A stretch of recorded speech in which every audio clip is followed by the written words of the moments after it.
तो कहानी की शुरुआत एक खतरनाक जंगल को दिखाते हुए होती है, जहां हम एक नहर के पास एक केबिन को देखते हैं। दरअसल जेसिका, कैलेब और टेरेसा नाम के 3 दोस्त यहां अपनी छुट्टियों का मजा लेने के लिए आए हुए थे, जिसमें से जेसिका की तबीयत किसी अनजान कारण की वजह से खराब थी और वो अंदर आराम कर रही थी। वहीं कैलेब एक ड्रोन को उड़ाकर मस्ती कर रहा था, जिसकी आवाज से परेशान होकर टेरेसा जेसिका के पास अंदर जाकर किताब पढ़ने का फैसला करती है। जहां पहुंचकर वो जेसिका से उसकी तबीयत के बारे में पूछती है तो वो उसका कोई जवाब नहीं देती, इसलिए टेरेसा वहीं बैठकर अपनी किताब को पढ़ने लगती है। जिस दौरान अगले ही पल अचानक से जेसिका उठकर काफी अजीब तरह से बैठ जाती है और फिर वो एक डेमनिक यानी कि डरावनी आवाज में उस पन्ने को पढ़ने लगती है जिसे टेरेसा पढ़ रही थी। यहाँ जेसिका को ये करते देख टेरेसा बहुत ही बुरी तरह डर जाती है, लेकिन इससे पहले वो जेसिका को कुछ कह पाती, जेसिका अचानक से बेड से नीचे गिर पड़ती है, जिसके गिरते ही टेरेसा तुरंत उसके पास जाती है और देखती है कि जेसिका काफी ज्यादा उल्टियां कर रही थी। जिसे क्या हुआ था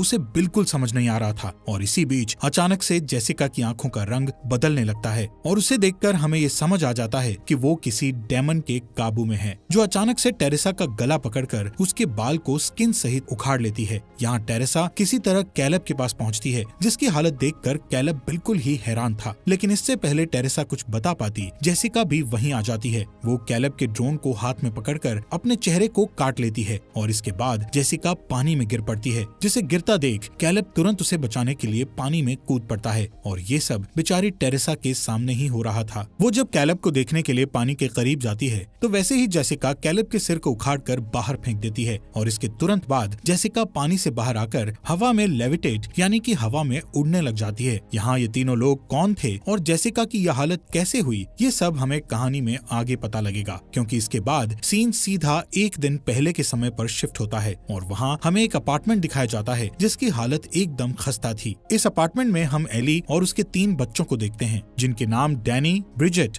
और केसी होते हैं। दरअसल एली अपने पति से अलग रह रही है क्योंकि उसने एली को छोड़ दिया था और एली घर चलाने के लिए टैटू आर्टिस्ट का काम करती है। इसी दौरान हमें एली की सबसे छोटी बेटी कैसी को दिखाया जाता है, जो अपनी डॉल के सिर को काटकर उसे एक डंडे में लगाकर खेल रही होती है और तभी इन सभी से मिलने के लिए वहाँ एली की बहन बेथ आ जाती है, जिसे इस तरह अचानक देख एली काफी खुश होती है। बेथ यहाँ सभी के लिए कुछ न कुछ तोहफे लेकर आई थी और क्योंकि उसे ये नहीं पता था कि एली और उसका पति अब साथ नहीं है, इसलिए वो एली के पति के लिए भी एक तोहफा लेकर आई थी, जिसके बारे में जैसे ही बेथ सवाल करती है वहाँ पर सभी चुप हो जाते हैं और एक अजीब सा सन्नाटा हो जाता है। ये देख एली बच्चों को बाहर पिज्जा लेकर आने के लिए भेज देती है ताकि वो आराम से बेथ से बात कर पाए। जिनके जाने के बाद बेथ एली से सवाल करती है कि तुमने मुझे इस बारे में क्यों नहीं बताया, जिस पर एली बोलती है कि मैंने तुम्हें 2 बार फोन किया था, एक बार तब जब मेरे पति ने मुझे छोड़ दिया और दूसरी बार जब मैं इस खस्ता हालत अपार्टमेंट में शिफ्ट हुई, क्योंकि तब मुझे पैसों की सख्त जरूरत थी, लेकिन तुमने एक बार भी मेरा फोन का जवाब नहीं दिया। यहाँ बेथ अपनी गलती मानते हुए एली से माफी मांगती है और इन दोनों की बातों से हमें पता लगता है कि बेथ कॉन्सर्ट्स में गाने का काम करती है। दरअसल बेथ को हाल ही में पता लगा था कि वो प्रेग्नेंट है, इसलिए वो मदद के लिए अपनी बहन के पास आई थी, पर उसने किसी को भी इस बारे में नहीं बताया था। दूसरी साइड जब कैसी, डैनी और ब्रिजेट पिज्जा लेकर वापस आ ही रहे होते हैं, तभी वहाँ पर जोर का भूकंप आ जाता है, जिस कारण वहाँ की जमीन फटने लगती है। वहीं इधर एली और बेथ भूकंप की वजह से काफी ज्यादा डरी हुई थी, क्योंकि एली को अपने बच्चों की चिंता सता रही थी। तो वहीं डैनी देखता है कि भूकंप की वजह से वहाँ दरारें पड़ गई है और साथ ही एक गड्ढा भी हो गया है, जिसे देख डैनी तुरंत उस गड्ढे के अंदर चला जाता है, क्योंकि वहाँ उसे कुछ चीजें नजर आ रही थी। हालांकि ऊपर खड़ी कैसी और ब्रिजेट डैनी को अंदर जाने से मना करती है, मगर डैनी उनकी बातों को नजरअंदाज करके उस गड्ढे में दाखिल हो जाता है, जहाँ पहुंचकर उसे एक फोटो मिलती है जिसमें 3 लोग पादरी के भेष में खड़े हुए थे। इसी फोटो के पास डैनी को 3 रिकॉर्ड्स भी मिलते हैं, जिनके ऊपर पार्ट 1, 2 और 3 लिखा हुआ था। इन रिकॉर्ड्स को डैनी अपने पास रख लेता है, जिसके बाद जब वो आगे बढ़ता है तो अचानक से जीसस का एक स्टैचू नीचे आ जाता है, जिसे ऐसे देख डैनी काफी डर जाता है, लेकिन फिर वो खुद को संभालता है और उसे वहाँ एक कब्र दिखाई देती है, जिसके ऊपर कई सारे क्रॉस और बाकी पवित्र चीजें टंगी होती हैं। यहाँ ये सब देखकर साफ समझ आ रहा था कि जरूर इस जगह किसी खतरनाक शैतानी चीज को मंत्र वगैरह से बंद करके रखा गया है, लेकिन भूकंप की वजह से इस कब्र में भी एक होल हो गया था, जिस कारण वहाँ डैनी को कुछ दिखता है, जिसे वो तुरंत बाहर निकाल लेता है और जैसे ही वो उसे खोलता है तो वो असल में एक तरह की शैतानी किताब होती है, जिसमें से कई सारे कीड़े अचानक से हवा में उड़ते हैं, जिससे डैनी चौंक जाता है। और यहाँ से सीन अपार्टमेंट की तरफ शिफ्ट होता है और वहाँ हम एली को देखते हैं, जो उसी अपार्टमेंट में रहने वाले गैब्रियल से अपने बच्चों को ढूंढने जाने के लिए मदद मांगती है, क्योंकि वो अभी तक घर नहीं आए थे। और यहाँ हम एक बुजुर्ग आदमी को भी देखते हैं जिनका नाम मिस्टर फोंडा होता है। पर इससे पहले एली गैब्रियल के साथ जाती तब तक लिफ्ट से उसके तीनों बच्चे वापस आ चुके थे, जिन्हें भूकंप के बाद लिफ्ट का इस्तेमाल करने के लिए एली डांटती है। साथ ही वो उन्हें सही सलामत देखकर काफी खुश भी होती है। इसके बाद डैनी सीधा अपने कमरे में जाकर उस किताब को बाहर निकाल लेता है, जिसे ब्रिजेट लगातार इस किताब को खोलने से मना कर रही थी, क्योंकि उसे ऐसा एहसास हो रहा था जैसे कि ये कोई खतरे वाली चीज है। लेकिन डैनी उसकी बात नहीं सुनता। हालांकि वो किताब उससे भी नहीं खुल रही थी, क्योंकि वो कई सारे नुकीले दांतों जैसी किसी चीज से बंद थी, और इसे खोलने के चक्कर में डैनी की उंगली उनमें से एक दांत से कट जाती है, जिसका खून उसी किताब पर गिरता है।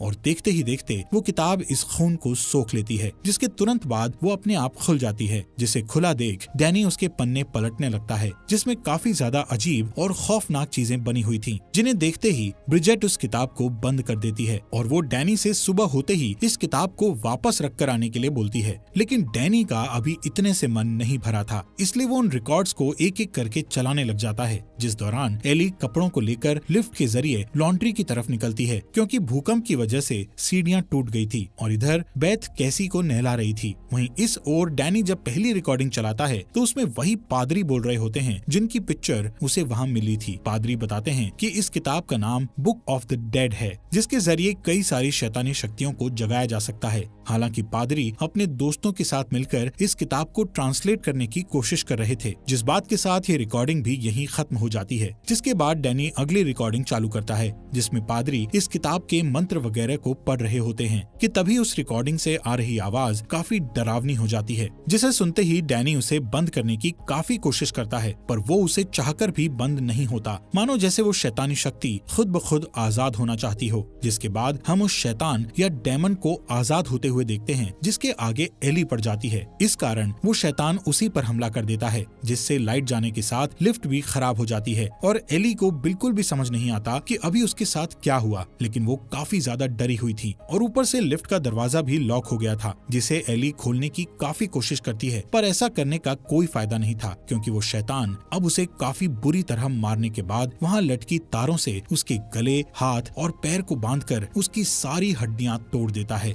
जिससे एली तो मर जाती है, लेकिन वो शैतान अब उसके मरे हुए शरीर पर पूरी तरह से काबू कर चुका था। मतलब कि एली का भी हाल जेसिका की ही तरह हो गया था, जिसे हमने कहानी की शुरुआत में देखा था। दूसरी तरफ ब्रिजेट बाहर देखती है तो उसे पता लगता है कि सिर्फ उनके यहाँ की ही लाइट गई हुई थी, यानी कि ये सब इसी अपार्टमेंट में हो रहा था। फिलहाल कुछ देर बाद हम एली को उसके घर में दाखिल होते हुए देखते हैं, जिसके अजीब बर्ताव को देखकर वहाँ सभी हैरान थे, क्योंकि एली आते ही सबसे पहले गैस जलाकर उसमें कई सारे अंडे फोड़ने लगती है। साथ ही वो कुछ अजीब सी चीजें भी बड़बड़ा रही थी, जिसके बाद वो सीधा बेथ की तरफ मुड़कर कहती है कि वो जो भी है मेरे अंदर है, उसे तुम मेरे बच्चों को नुकसान न पहुंचाने देना। और इतना कहते ही उसे जेसिका की तरह उल्टियां होनी शुरू हो जाती हैं। इसके बाद वो बेहोश हो जाती है, जिसे डैनी और बेथ लेकर डॉक्टर के पास ले जा रहे होते हैं। लेकिन यहाँ से बाहर जाने का कोई भी रास्ता नहीं होता, क्योंकि लिफ्ट खराब थी और भूकंप की वजह से सीढ़ियाँ टूटी हुई थी। इसीलिए ये लोग एली को ले जाकर कमरे में लिटा देते हैं, जिसे देखकर ऐसा लग रहा था जैसे कि वो मर गई हो। इसलिए गैब्रियल उसकी आंखों को बंद कर देता है, जो दोबारा से खुल जाती है। यहाँ गैब्रियल एक बार फिर उसकी आंखों को बंद करता है और वो इस बार बंद ही रहती हैं। यहाँ बेथ के साथ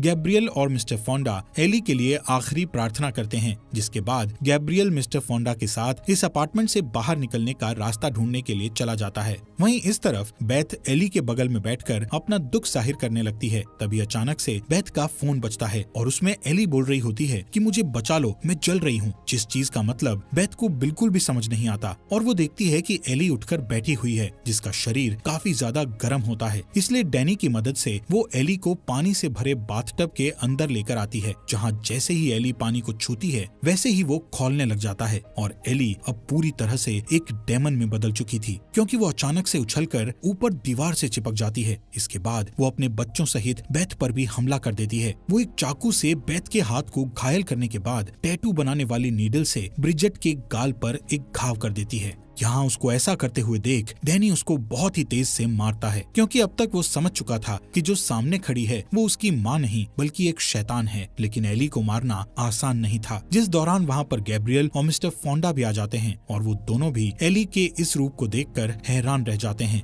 साथ ही इससे पहले दोनों कुछ सोच पाते, एली उछलकर गैब्रियल पर हमला कर देती है और उसकी एक आंख अपने मुंह से काट कर निकाल लेती है। लेकिन जब वो आंख एली के गले में फंस जाती है तो वो उसे बाहर उगल देती है, जो सीधा वहाँ खड़े इनके दूसरे पड़ोसी जेक के मुंह में चली जाती है। यहाँ मौका देखकर बेथ तीनों बच्चों के साथ अपने कमरे के अंदर जाकर उसे लॉक कर लेती है, जिस दौरान बेथ जब की होल से बाहर देखती है तो वहाँ बाकी बचे हुए लोगों को एली बुरी तरह मार डालती है, जिसमें से मिस्टर फोंडा के पास एक गन भी थी। पर एली पर अब उसकी गोली का कोई असर नहीं होता और बाकी सभी की तरह एली उनका भी काम खत्म कर देती है। वहीं अंदर ब्रिजेट डैनी पर इल्जाम लगाती है कि ये सब तुम्हारी वजह से हो रहा है, क्योंकि तुम ही मेरे बार बार मना करने के बावजूद वो किताब यहाँ लेकर आए थे, जिसके कारण ये सब हुआ। यहाँ दोनों को इस तरह लड़ते हुए देख बेथ उनसे कहती है कि हमें इस वक्त आपस में नहीं लड़ना चाहिए। वहीं दूसरी ओर एली दरवाजे के बाहर से अंदर बैठी कैसी को बहलाने में कामयाब हो जाती है और उससे दरवाजा खोलने के लिए बोलती है, जिस पर जैसे ही कैसी थोड़ा सा दरवाजा खोलती है वैसे ही एली उसका गला पकड़ लेती है, जिसकी आवाज को सुनकर डैनी, ब्रिजेट और बेथ वहां आकर किसी तरह से कैसी को एली से छुड़वाते हैं। इसी बीच ब्रिजेट को जो घाव एली ने पहले दिया था वो बढ़ने लग जाता है। यहाँ उसे देखकर ऐसा लग रहा था कि मानो वो इन्फेक्टेड हो गई हो और फिर इसके साथ ही ब्रिजेट के नाक, मुंह और आंख से अजीब तरह का काला लिक्विड बाहर निकलने लगता है। और जब बेथ उसे किचन में देखती है तो वहाँ ब्रिजेट कांच खा रही होती है और जब बेथ उससे सवाल करती है कि तुम ये क्या कर रही हो तो ब्रिजेट उल्टा उसी पर हमला कर देती है। ब्रिजेट एक चीज ग्रेटर से बेथ के पैर की स्किन को पूरी तरह छील देती है, जिसे बेथ मारकर खुद से दूर करती है। तो ब्रिजेट तुरंत कैसी पर हमला करने के लिए लपकती है, लेकिन कैसी खुद को बचाने के लिए डॉल वाली स्टिक सामने कर देती है, जो ब्रिजेट के मुंह में घुसकर उसके सर के आर पार हो जाती है और वो शांत हो जाती है।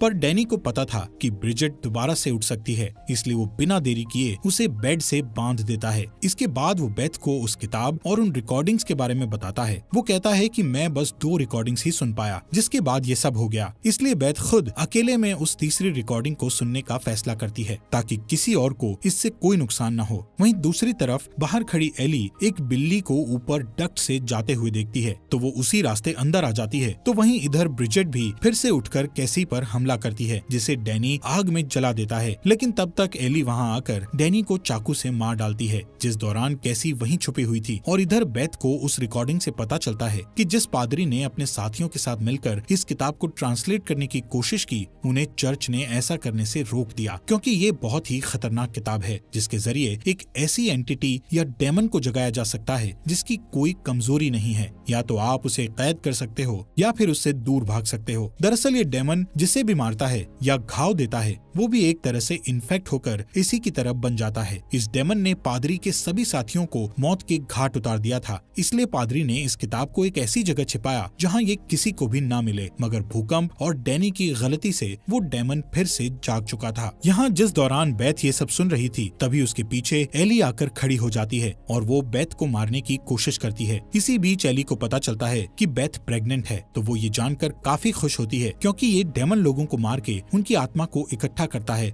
और क्योंकि यहाँ एक और आत्मा मौजूद थी तो वो बेथ को मारने के लिए आगे बढ़ता है। यहाँ इन सब के बीच कैसी वहीं पर छिपी हुई थी। वो बेथ की तरफ एक कैंची फेंकती है, जिसे बेथ एली के मुंह में घुसा देती है और इससे एली वहीं थम जाती है। लेकिन बेथ को ये पता था कि वो फिर से उठ खड़ी होगी, इसलिए बेथ अपने साथ कैसी को लेकर बाहर भागती है, जहाँ उसे फोंडा की लाश के पास उसकी गन मिल जाती है और वो उसे लेकर यहाँ से निकलने का रास्ता ढूंढने लगती है। पर एली फिर से उनके पीछे वहाँ भी आने लगती है, जिसे देखते ही बेथ उसके पैर पर गोली मारती है, जिससे एली का एक पैर उड़ जाता है और अब वो रेंगते हुए आगे बढ़ने लगती है। जिस वक्त उसे अपनी तरफ बढ़ता देख बेथ कैसी को लेकर लिफ्ट की तरफ जाती है, जो बंद ही नहीं हो रही थी, क्योंकि वहाँ पर पड़ी घर की चाबियां दरवाजे को बंद होने से रोक रही थी। पर यहाँ कैसी उस चाबी को वहाँ से हटा देती है, जिससे लिफ्ट आखिरकार बंद हो जाती है। इसी दौरान हम देखते हैं कि जिन्हें भी अब तक एली ने मारा था वो सब भी इन्फेक्ट होने के कारण डेमन या शैतान में बदल गए थे और वो सभी मिलकर एली के पेट को फाड़कर उसमें जुड़ जाते हैं, जिससे एली कई सारे हाथ, पैर और मुंह वाले खतरनाक शैतान में बदल जाती है। वहीं दूसरी तरफ जैसे जैसे लिफ्ट नीचे जा रही होती है वैसे वैसे उसमें खून भरता जा रहा था और जब वो लिफ्ट नीचे आकर खुलती है तो उसमें से कैसी और बेथ सहित काफी सारा खून बाहर निकलता है। मगर यहाँ जान बचाना जरूरी था, इसलिए दोनों जल्दी से एक गाड़ी में बैठकर यहाँ से निकलने की कोशिश करते हैं, पर उनकी गाड़ी वहाँ एक दरार में फंस जाती है, जिस दौरान वहाँ एली डेमन भी आ चुकी थी। यहाँ वो डेमन एक सॉ की मदद से कैसी को मारने जाती है, जिसे ऐन वक्त पर बेथ बचा लेती है। इसके बाद एली बेथ को एक ग्राइंडर मशीन में डालकर मारने की कोशिश करती है, पर यहाँ फुर्ती दिखाते हुए कैसी उस ग्राइंडर मशीन को मेन प्लग से बंद कर देती है, जिस दौरान सॉ बेथ के हाथों लग जाती है,